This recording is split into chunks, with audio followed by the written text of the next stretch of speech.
Perkenalkan, nama saya Floriantina Loma, NIM 1919073, kelas F.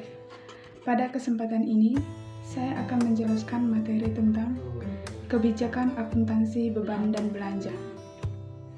Kita langsung masuk saja di pembahasan tentang definisi kebijakan akuntansi beban dan belanja. Dalam Peraturan Pemerintah Nomor 71 Tahun 2010, Laporan Realisasi Anggaran atau LRA menyebutnya dengan belanja, sedangkan Laporan Operasional atau LO menyebut dengan beban.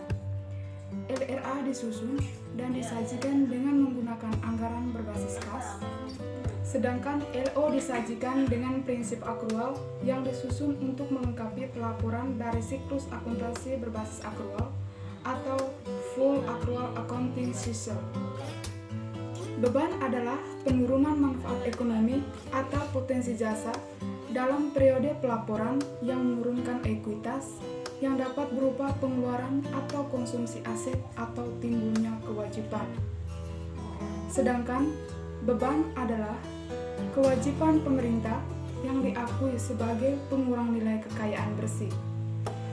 Belanja merupakan semua pengeluaran oleh bendahara umum negara atau bendahara umum daerah yang mengurangi saldo anggaran lebih dalam periode tahun anggaran bersangkutan yang tidak akan diperoleh pembayarannya kembali oleh pemerintah.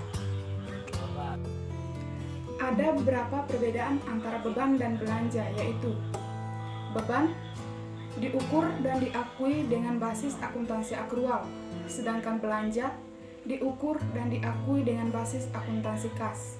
Perbedaan yang kedua, beban merupakan unsur pembentuk laporan operasional atau LO, dan belanja merupakan unsur pembentuk laporan realisasi anggaran atau LRA.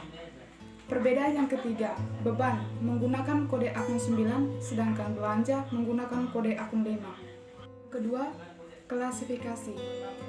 Beban dan belanja diklasifikasikan menurut A.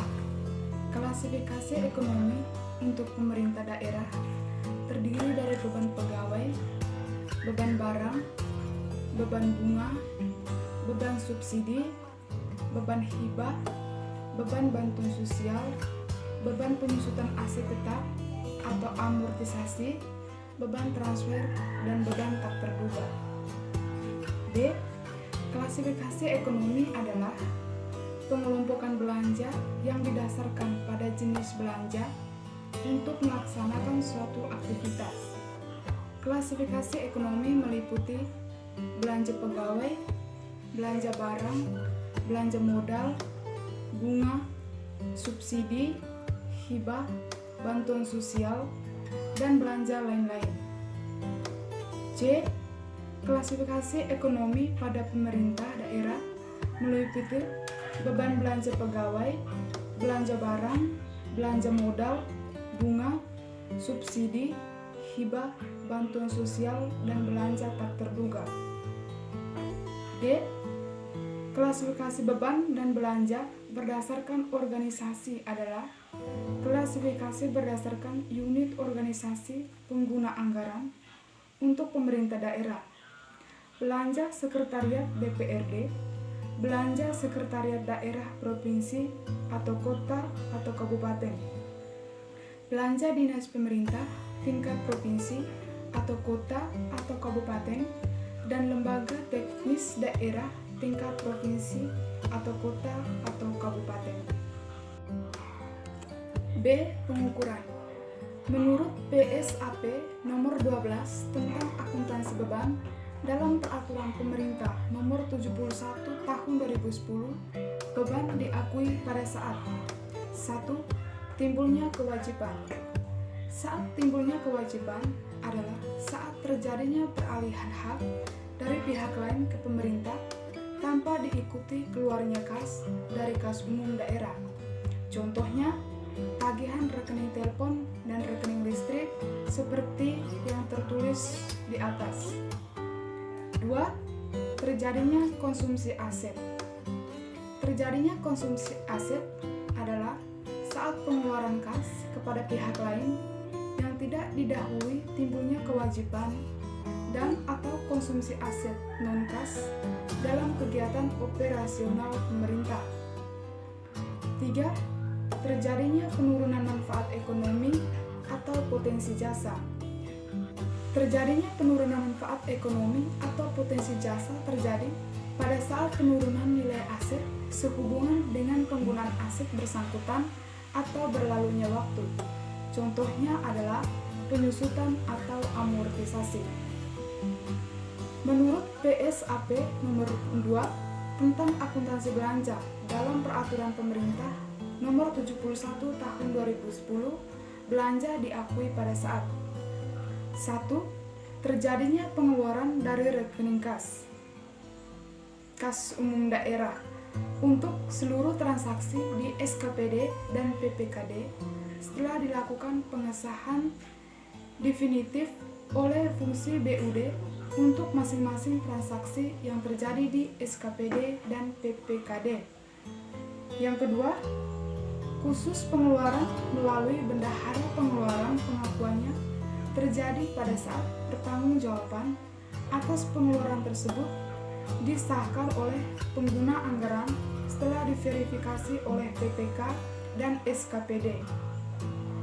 Yang ketiga, di dalam hal badan layanan umum, belanja diakui dengan mengacu pada peraturan perundangan yang mengatur mengenai badan layanan umum.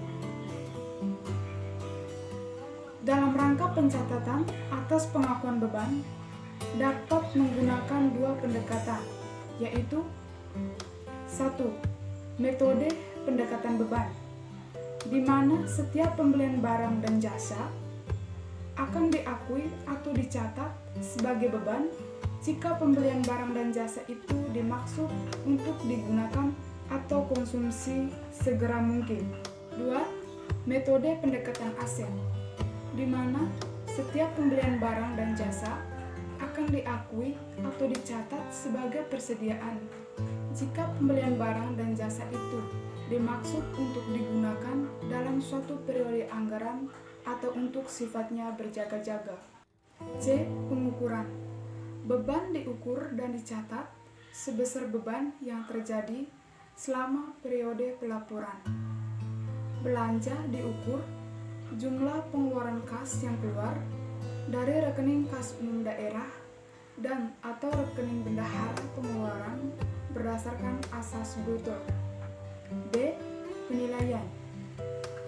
Beban dinilai sebesar akumulasi beban yang terjadi selama satu periode pelaporan dan disajikan pada laporan operasional sesuai dengan klasifikasi ekonomi atau line item. Belanja dinilai sebesar nilai tercatat dan disajikan pada laporan realisasi anggaran berdasarkan belanja langsung dan tidak langsung. E. Pengungkapan. Yang pertama, hal-hal yang harus diungkapkan dalam catatan atas laporan keuangan terkait dengan beban adalah 1. Rincian beban per SKPD. 2. Penjelasan atas unsur-unsur beban yang disajikan dalam laporan keuangan lembar muka. 3. Informasi lainnya yang dianggap perlu.